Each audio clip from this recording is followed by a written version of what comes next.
I honestly didn't expect this to work.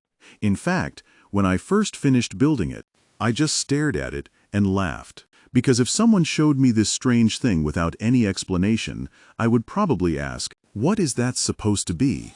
It wasn't expensive. It wasn't bought from a tackle shop. And I had never seen anything exactly like it before. But sometimes the craziest ideas start with one simple question. What if? What if something unusual underwater could trigger a fish in a completely different way? What if the answer wasn't another expensive lure?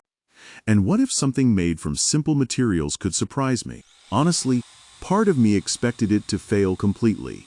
But another part kept telling me, maybe fish don't care how strange something looks to us. Maybe they only react to something different. At that moment, I had no idea what would happen next. But I knew one thing. I had to test it. Fishing has always been about curiosity. Some anglers only trust what they buy. Others enjoy creating things with their own hands. And honestly, some of the greatest fishing ideas probably started as strange experiments. So before I explain anything, I want to ask you something. Have you ever made your own fishing tool? Or do you prefer buying everything ready-made? Leave your answer in the comments. And if you enjoy homemade fishing ideas and crazy fishing experiments, don't forget to hit like and follow for more. Because what you're about to see surprised even me. Everything started with a simple sinker. Nothing special. Then I took a drill and made a hole through it. After that, I inserted a metal safety pin through the sinker. Inside it, I added a plastic tube to protect the fishing line and reduce friction. But I still wanted something different. Something that looked alive underwater. Something that could create curiosity. And that's when the idea changed completely.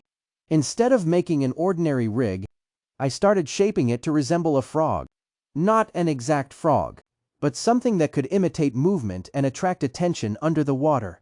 Then I attached 2 hooks. Not randomly. I positioned them like the arms of a frog. The idea wasn't simply about having 2 hooks. The idea was about creating a different presentation. Something fish might not see every day. And honestly, I wasn't expecting much. But after testing it, I realized it behaved better than I imagined. The movement underwater looked interesting. And sometimes fish react to something unusual.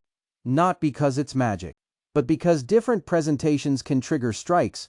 And that's exactly why I love experimenting with homemade fishing tools. At the end of the day, fishing isn't only about buying expensive gear. It's about creativity. It's about trying new things. And it's about enjoying the process. I never expected this homemade frog-inspired tool to perform the way it did, but that's what makes fishing exciting. Sometimes the ideas that look strange above the water become interesting below the water. Now I want to hear from you. Would you actually try something like this? Or would you stay with traditional setups? Tell me in the comments. And if you enjoy DIY fishing, homemade fishing rigs, fishing hacks, and crazy experiments, make sure to like, share, and follow. Because you never know, the next strange idea might become your favorite one.